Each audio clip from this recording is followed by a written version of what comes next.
Bonjour et bienvenue dans notre nouvelle émission Impact Live. Aujourd'hui, je veux dire stop. Stop à la malédiction. C'en est fini de la malédiction.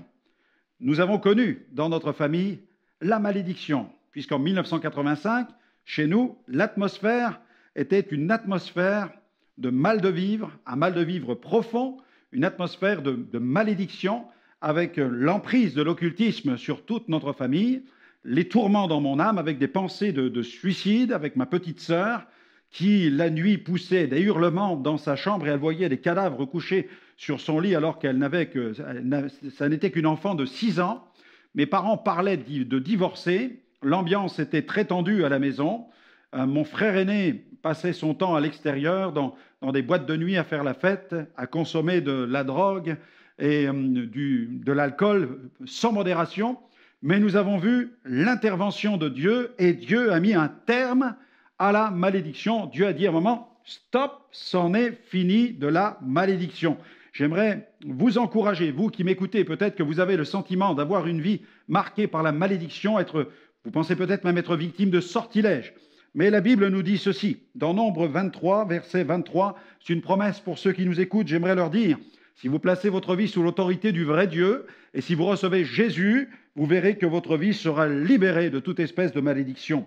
Nombre 23, 23, voilà ce que Dieu déclare sur son peuple. Voilà ce qu'il déclare sur tous ceux qui lui donnent leur vie. L'enchantement ne peut rien contre Jacob, ni la divination contre Israël. Autant marqué, il sera dit à Jacob et à Israël, quelle est l'œuvre de Dieu? C'est un peuple qui se lève comme une lionne et qui se dresse comme un lion. Il ne se couche point jusqu'à ce qu'il ait dévoré la proie et qu'il ait bu le sang des blessés.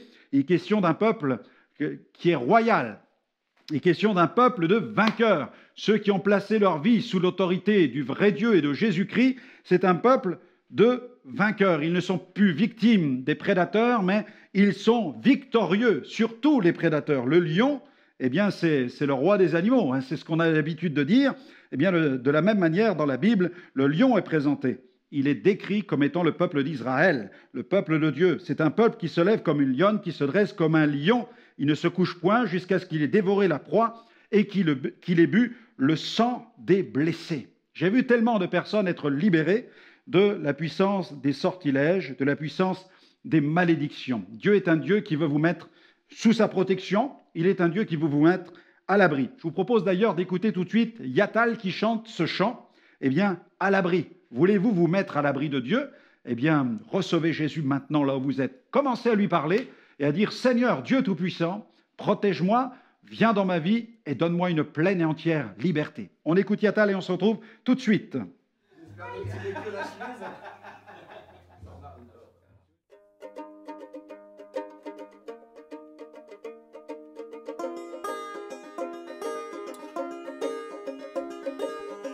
En ces temps de malheur, il est de bon ton de tout croire, de confier son futur au hasard.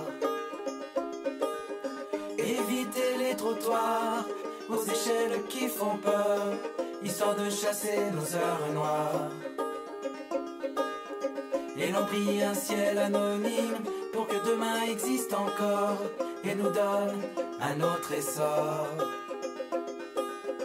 Vers un espoir, un alcool fort, pour que dorme un peuple en déprime et déterre enfin son trésor. Sans penser que pour bons et mauvais, par ta grâce fidèle, le soleil jamais n'oublie de se lever. Quand le doute est cruel, les yeux levés au ciel, je ne crains rien, car mon cœur est en paix. J'ai confié mon destin à celui qui le garde et promet d'être à mes côtés et caché par sa main. Je suis à l'abri, je ne crains rien.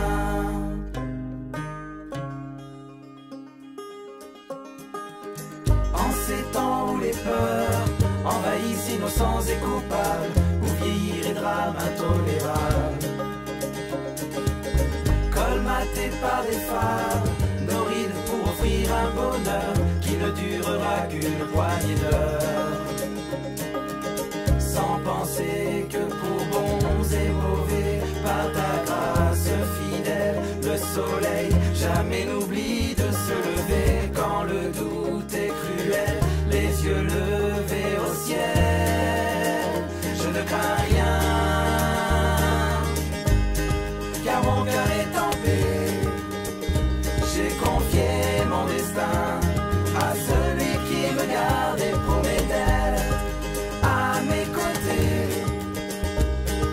caché par sa main. Je suis à l'abri, je ne crains rien. Mon cœur est en paix.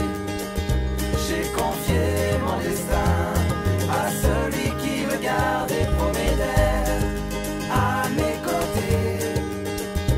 Et caché par sa main, je suis à l'abri, je ne crains rien.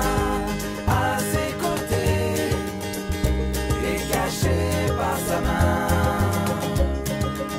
je ne crains rien.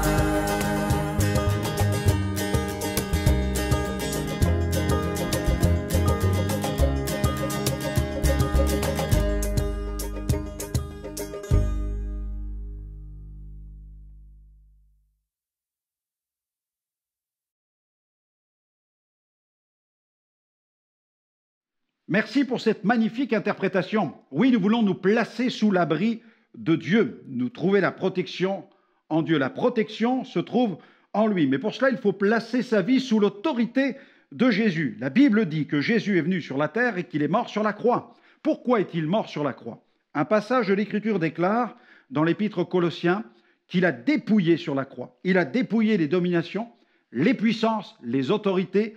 Il les a livrées publiquement en spectacle. Il a triomphé d'elles par la croix. Pourquoi Jésus eut-il besoin de mourir de cette manière et de triompher de puissances invisibles? Eh bien, la Bible nous enseigne que depuis l'aube de l'humanité, le monde gît sous la puissance du malin. L'homme a péché et en péchant, il a livré l'autorité du monde à l'emprise et à l'influence diabolique. C'est pourquoi les esprits malins, les esprits méchants, les esprits impurs, se sont répandus sur la terre et œuvrent de telle manière à détruire l'humanité, à oppresser, à opprimer, à posséder même, à infliger toutes sortes de maux à l'humanité. Mais Jésus est venu du ciel sur la terre. Il est celui qui est venu détruire le destructeur et il l'a vaincu de la plus puissante manière en donnant sa vie sur la croix. Il nous a représentés devant Dieu et il a représenté Dieu devant les hommes. Ce Jésus, ce Fils de Dieu, est venu ici-bas pour triompher du malin, pour vaincre le péché, vaincre le diable. La Bible dit qu'il a pris le jugement sur lui. Le châtiment qui nous donne la paix est tombé sur lui et c'est par ses meurtrissures que nous sommes bénis. C'est pourquoi cette Bible le déclare dans plusieurs endroits. Elle déclare que le diable est un ennemi vaincu. Il est écrasé. Jésus lui a écrasé la tête. La Bible dit qu'il a écrasé la tête du serpent. La Bible dit que Jésus a lié l'homme fort. Il est lié au nom de Jésus. La Bible dit qu'il a dépouillé. Et la Bible déclare encore qu'il a vaincu celui qui avait le pouvoir de la mort. Il l'a détruit à la croix. Notre ennemi, finalement, n'est qu'un ennemi vaincu au regard de ce que Jésus a fait. Il n'a de pouvoir que celui que nous voulons bien lui accorder. Mais lorsque nous nous tournons vers la croix du Calvaire, vers le sacrifice de Jésus, nous découvrons alors quelle est notre merveilleuse autorité en Jésus. La seule frontière que le diable ne peut pas franchir et traverser, c'est celle qui est faite du sang du Christ. Si vous permettez au sang de Jésus de vous purifier de tout péché, votre vie alors sera marquée par le sang et l'ennemi, lorsqu'il viendra pour vous attaquer, ne pourra pas franchir cette frontière, car s'il veut tenter de la franchir, il se heurtera immédiatement à la puissance du Saint-Esprit et à l'autorité de Jésus, parce que Jésus a autorité sur l'ennemi de nos âmes. C'est la vraie frontière. Je lisais ce témoignage émouvant d'un missionnaire qui s'appelle Lester Sumrall, qui a prêché l'évangile aux Philippines, et alors qu'il priait pour une personne extrêmement possédée par les démons, tout à coup le démon a parlé par la bouche de ce possédé. Le démon a dit « Je maudis le Père, le Fils, le Saint-Esprit », et il a ajouté « Et je maudis le sang de Jésus ». Lorsque M. Sumrall a entendu cette parole, il a compris combien l'ennemi de nos âmes a en horreur une prédication qui est centrée sur le sang qui a coulé sur la croix, car le sang de Jésus est la marque de la victoire de Jésus sur le diable. Pourquoi le sang de Jésus est-il cette marque? Ce sang est cette marque parce que ce sang ne contient aucun péché. C'est le sang précieux. La Bible dit que nous avons été purifiés et lavés par le sang précieux de Jésus. Je suis un pécheur et mon sang n'a aucun pouvoir. Il ne peut pas vous laver. Il ne peut laver aucun être humain de ses péchés. Et même le sang de l'homme le plus parfait sur la terre n'aurait eu aucun pouvoir il y a 2000 ans sur cette croix. Il fallait que celui qui verse son sang sur la croix ne porte pas en lui la marque du péché. Il n'existait pas sur la terre. C'est pourquoi il est venu du ciel. Et c'est pourquoi Jésus est dans le Père de toute éternité et le Père est en lui. Et Jésus, le Fils de Dieu, est venu sur la terre, il a donné sa vie sur la croix pour nos péchés. Si vous voulez mettre un terme et un stop à la malédiction, placez donc votre vie sous l'autorité de Jésus. Permettez au sang de Jésus de venir marquer votre existence en demandant pardon pour vos péchés. Et puis, appuyez-vous sur la parole de Dieu, sur l'autorité des Saintes Écritures. Elle est l'épée de l'Esprit. La Bible dit, dans cette parole, celui qui est en nous est plus fort que celui qui est dans le monde. Commencez à déclarer cela en disant maintenant, j'invite Jésus dans ma vie. Ce Jésus qui est en moi, eh bien, il est plus fort que celui qui veut gouverner ce monde, celui qui veut dominer ce monde. Appuyez-vous sur ce passage des Écritures. Celui qui est en nous est plus fort que celui qui est dans le monde.